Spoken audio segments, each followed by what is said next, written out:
alam niyo, sosyalista, isang halintang na lang sa Ilonggo pa, isang step na lang, komunista na. Diba? Diba ang last election, nanalo Akbayan? Ako, 3 seats ha.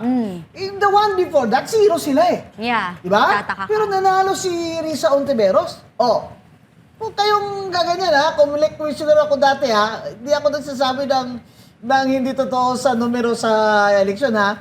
Bakit sa Bulacan, biglang nag-number 1 na Akbayan ng 2025 election? Oh, sino sa Bulacan? Ang tingin ko dyan, Kati, yung Bulacan na mga congressman dyan, ay inorderan yan.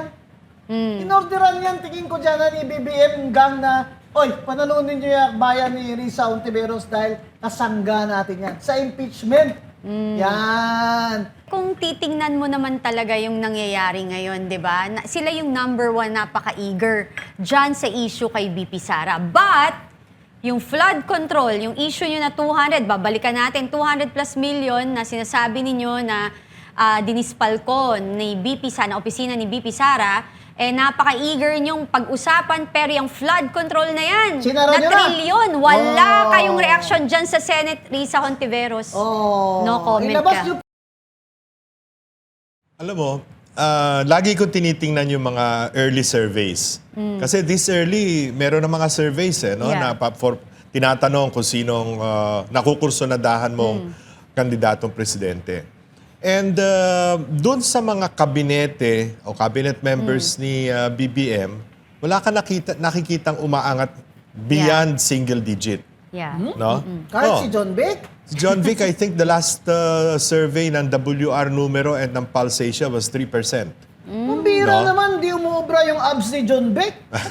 Pareho sila ni Risa Ontiveros Si na Crashy. 3%. Ha? Pareho sila ni Risa na 3%. Si Risa Oo. Ay, bagong virus ngayon No? dito mag-ingat ka. Nakamask kami dito. Honta ba? Okay, 3% din si John Vic, 3% din si Ontiveros. Oo. So, Hindi umaangat. hindi Pero sabi umaangat. ni Risa Ontiveros, there should be only one candidate of the opposition. She considers herself the opposition eh. And she has to be the one. Well- Hindi ako, Senator. I am the one. I am the one. Yan. Sinabi ko na sa Facebook ko, hindi pwedeng si Risa Ontiveros magpanggap na hindi siya BBM gang. Kasi yung kapatid niya, and she has to correct me if I'm wrong, I will admit it and apologize, pina-appoint niya kay BBM ng mataas ang sweldo. Senator Ontiveros, sagutin mo ako. Hindi ba totoo? Pina-appoint mo na kapatid mo na kay BBM ang mataas na government position? Paano ka ngayon magsabi na ikaw oposisyon? Exactly. Sino ba talaga ang oposisyon? Hindi ba yung dapat ang nag-uusig at lumalaban sa BBM administration? Ikaw wala eh. Tingnan mo, Bulacan. Ito, duda ako sa'yo ha. Duda talaga ako sa'yo. Yung Akbayan ha. Akbayan ako, hindi ako political analyst ha.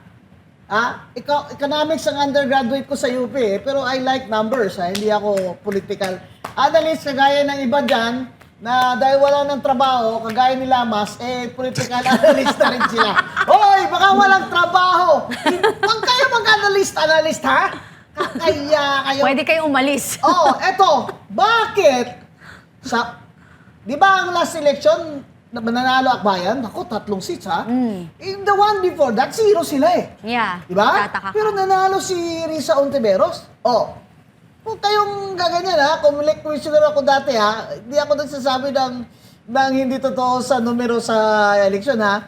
Bakit sa Bulacan, biglang nag-number 1 na Akbayan ng 2025 election?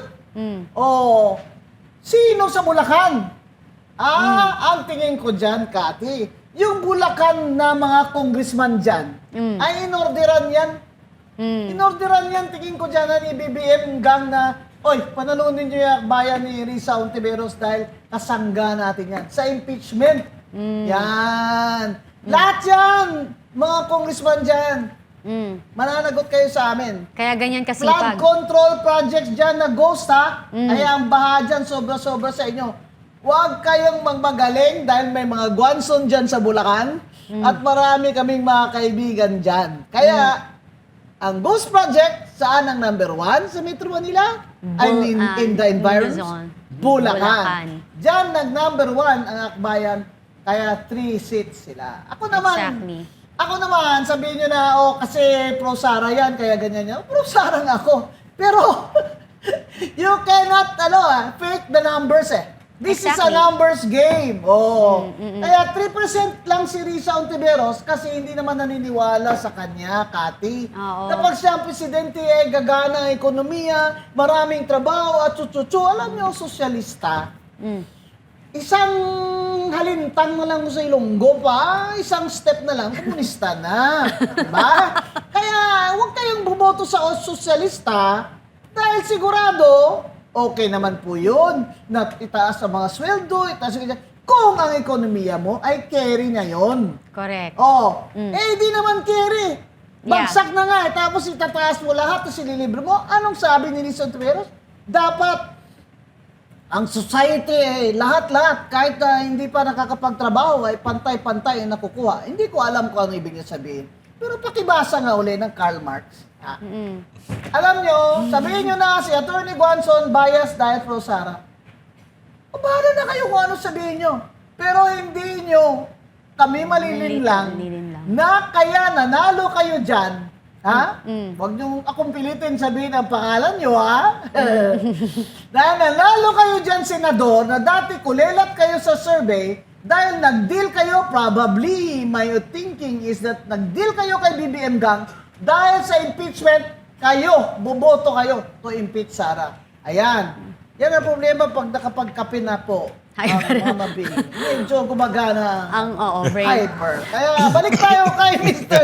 Pero, Vito Banayo. sugsugan ko lang, Mother, no? Kasi totoo yan. Kasi, Po, ang minority report ninyo, at patingnan po namin kung anong klaseng report yan. Ay ngayon po, wala nang bisa yan. Kasi iba na. Sino nga, Kati, ang chair ngayon ng Blue Ribbon Committee? si Senator Pia Cayetano, Vice Chair natin. Bongga. Vice Chair si Senator Rodante Marcoleta, tsaka si Senator Jinggoy Estrada. Abogado. pareho. Abogada. Sa Marcoleta, abogado. Yung Blue Ribbon Committee, kailangan ebidensya. Sige Ante Clara, kutsa-kutsain mo pa si Senator Pia Cayetano, talagang itutuloy ko na yung hamon sa iyo. Pay-per-view. Sampalan! Slap fight! Kasi alam mo, Kati, si Pia Cayetano is my sorority sister in UP Delta Lambda Sigma. Hindi lang yan sorority sister. Nag-abot kami sa UP Loyan. So, ilang taon kami magkakasama niyan. So, kilala ko yan. Mahiya naman kayo, Auntie Claire. Nakukutsain niyo yan as a crybaby. Triathlete yan UP College of Loyan. Triathlete pa, ikaw hindi ka nga makatapos siguro ng 10 kilometrong takbo Tumatakbo yan ng 20 kilometers, sasakay na bisikleta, another 10 kilometers, at mag-iilang laps pa sa swimming pool. Yeah. Yan ang triathlete na sinasabi nyo, crybaby. Kaya sabi ko, Kati, hindi naman pwedeng tanggapin ko to dahil sis ko yan Kaya sabi ko, sige, slap fight tayo. Hindi, mali din yun, Mother. Diba? Kasi, Mali talaga yun. Biro mo, binsweldoan natin siya ng 300,000. Ngukutsain niya ang senador. Spokeswoman Vice siya President ng din BBM. kinukutsa. Lahat kinukutsa. Bongga, di ba? Hindi lang yun, Mother. Kasi ako, para kayong di tao. Para hindi kayo tao. Para wala kayong damdamin Baka si na... Chucky siya. Hindi, kasi parang hindi ka ba pwedeng umiyak at maging emotional? Yeah. Di ba, parang sinasabi ni Chairman Lito Banayo, no? For you to Wala be ka able bang to... compassion? Yun. To be able to be a good leader, compassionate, di ba? May paninindigan, at may Competence. di ba? May, Character. Alam mo, magandang... Natural yung kasi Maganda, ngayon lang nangyari yung insidente yun. Yes. Natural, terrified ka, traumatized silang lahat, di ba? Lalo na yung mga babae, mga Yes. ina, pareho si Yes. Loren at saka si pareho si Camille, si Siyempre natural yung biglang- feeling na na mangyayari sa amin, di At ba? they feel so safe because they're inside their own Oo. facility na Kahit dapat na, safe ka. Kasi pag lights off nag-lights out agad Hindi lang yun, Mother. Ang sabi nga po ni Senator Pia Cayetano, meron siyang 20 years na empleyado Sa labas. na nasa labas na merong 12-year-old na anak. Okay? May 12-year-old na anak na tumatakbo na hindi alam kung saan siya pupunta. Ang tanong ko naman dyan Diba? talaga, Kate, bakit bawal ba umiyak dyan? Yun na nga. Antayin nyo ako dyan, magsisenador ako. Iiyak kayo. Iiyak kayo sa akin. Oo. Huwag nyo kaming gaganyanin ng mga Delta Lambda, ha? Dahil astig kami mga babae. We were bred, trained to be leaders. With competence, honor, and excellence. Kaya yung ginawa nyo kay Senator Pia Cayetano, pinipersonal ko yan. Kaya ngayon, bumalik ako. Kati, may schedule na ako ulit sa training ko. Meron na ulit? Oo, kaya Okay. nila-live natin yan sa video. Sige. Pag nagka-abs na ako ulit. Ayan.